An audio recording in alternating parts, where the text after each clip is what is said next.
उठ जा नालायक, सुबह के 8 बजने को है। तुझे एग्जाम नहीं देना क्या? थोड़ी देर और सोने दीजिए ना पापा। तू उठता है या फिर मैं तेरे ऊपर पानी फेंकूं?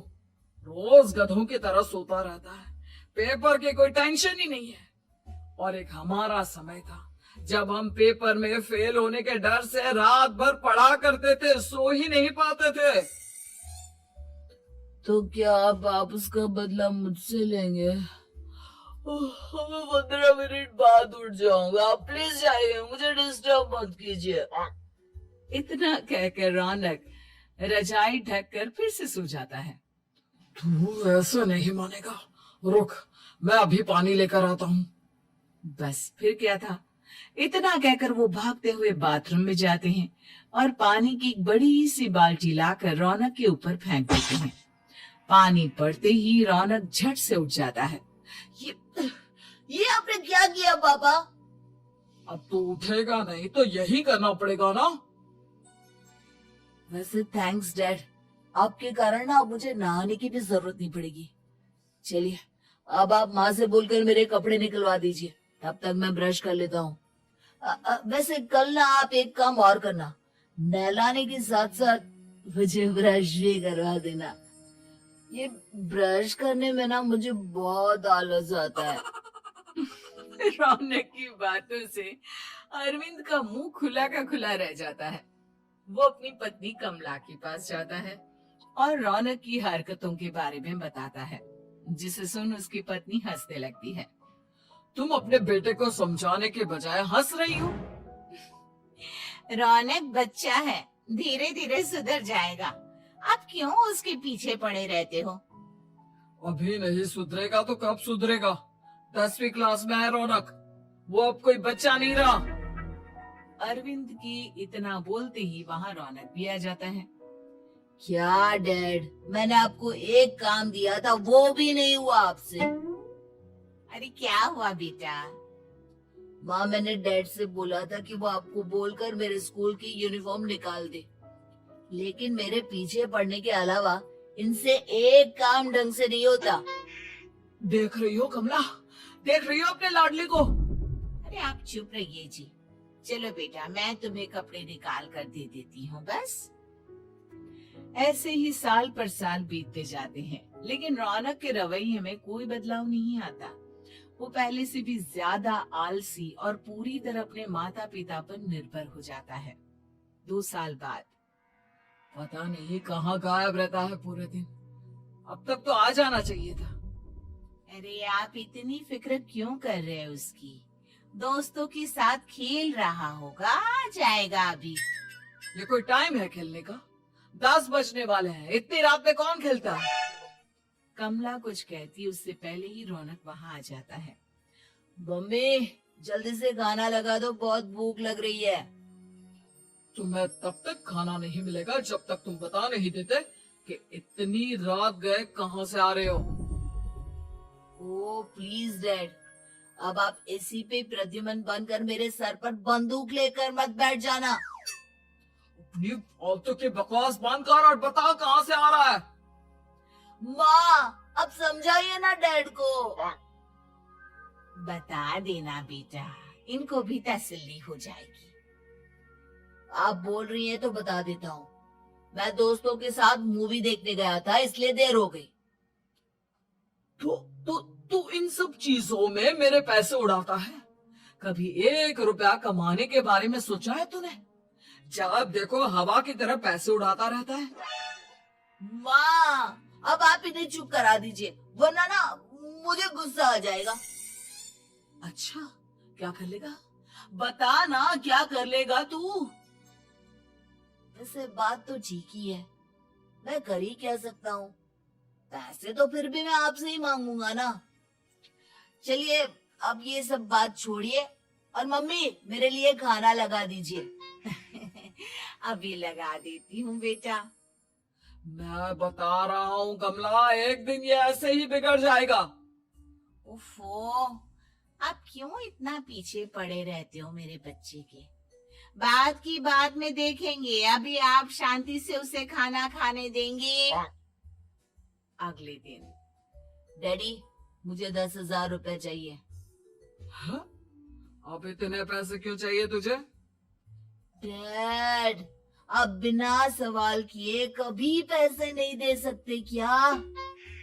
जब तक तू बताएगा नहीं तुझे पैसे भी नहीं मिलेंगे। अरे, अब आप अपने बेटे को पैसे भी नहीं दे सकते? नालायक, तेरी उम्र के लोग नौकरी करते हैं और एक तू है जो नौकरी करने का नाम ही नहीं लेता कभी। आप लोगों के होते हुए भला मैं नौकरी क्यों करूं? अरे हम कब तक पैसे देंगे तुझे? तुझे भी तो अपने पैरों पर खड़ा होना होगा ना। कौन सा उधार के पैरों पर खड़ा हूं? अपने ही तो पैरों पर खड़ा हूं मैं। इसी तरह रौनक दिन प्रतिदिन लापरवाह होता जाता है। उसकी लापरवाही को देखते हुए अरविंद और कमला अपने बेटे की शादी कराने का फैसला लेते हैं और 1 महीने के अंदर अंदर ही रौनक की शादी मेघा नाम की लड़की से करा देते हैं। शादी के कुछ दिन बाद, रौनक, मुझे एक अच्छी सी साड़ी चाहिए, आप ला दोगी ना? हाँ, क्यों नहीं। कितने तक की आती है साड़ी? यही करीब 5,000 तक की। तुम चिंता मत करो, मैं आज ही डैडी से पैसे मांगकर तुम्हारे लिए साड़ी ले आऊंगा।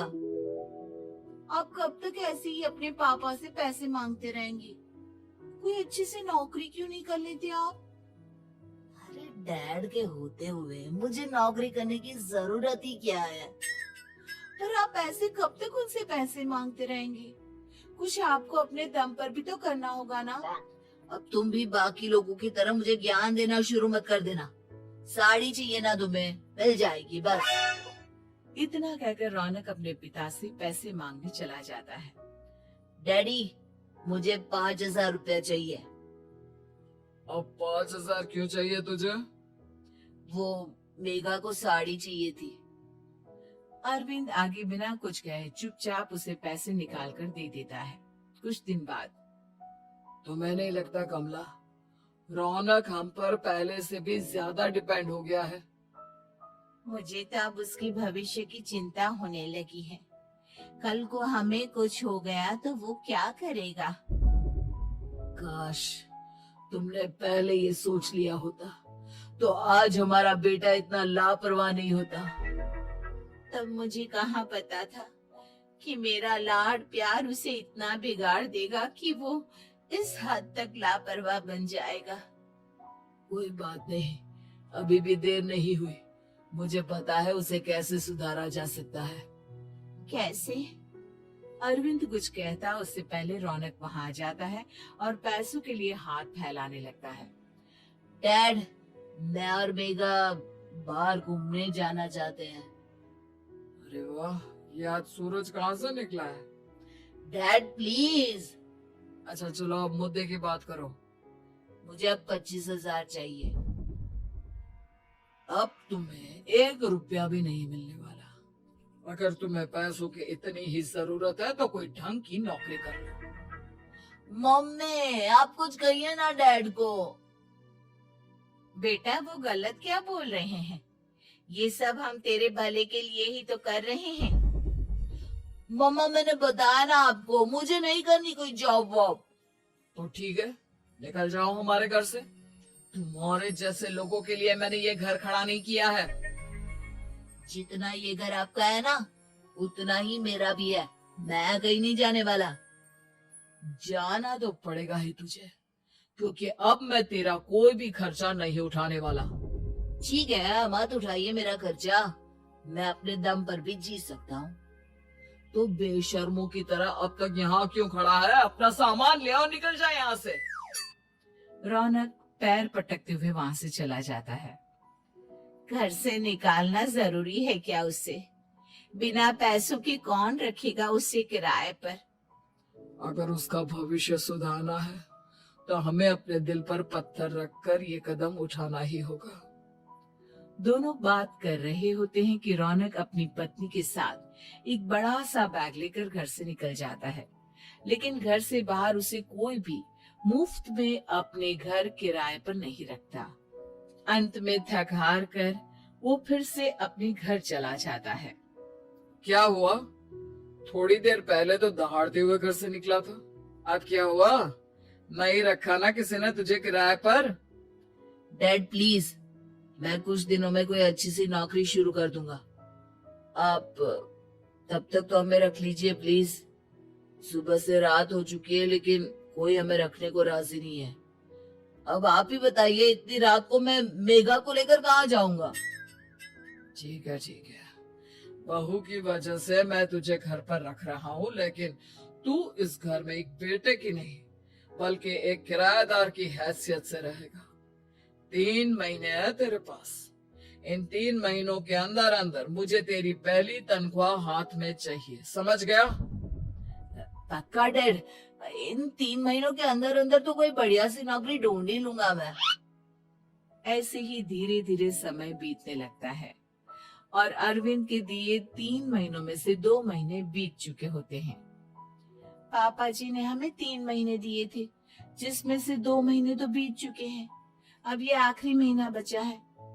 अरे तुम चिंता मत करो, आज मेरा ना 2 जगह इंटरव्यू है, दोनों में से कहीं ना कहीं तो जॉब लग ही जाएगी।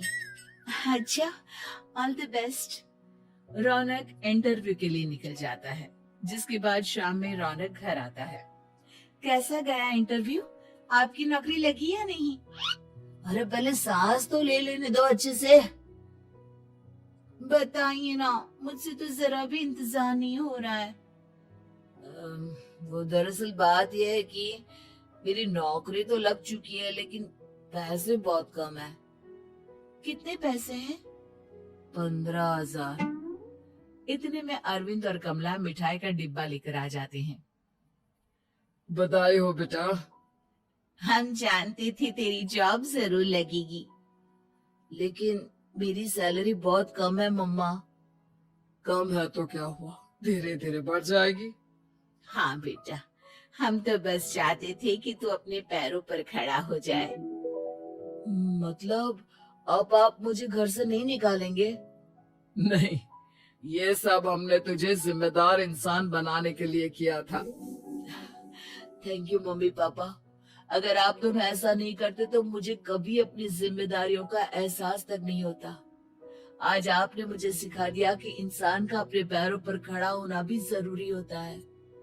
इतना कहकर रौनक झट से अपने माता पिता के गले लग जाता है और अपनी कमाई की पहली तनख्वाह वो अपने माता पिता के हाथ में सौंपता है। इस तरह रौनक एक गैर जिम्मेदार व्यक्ति से एक जिम्मेदार व्यक्ति बन जाता है।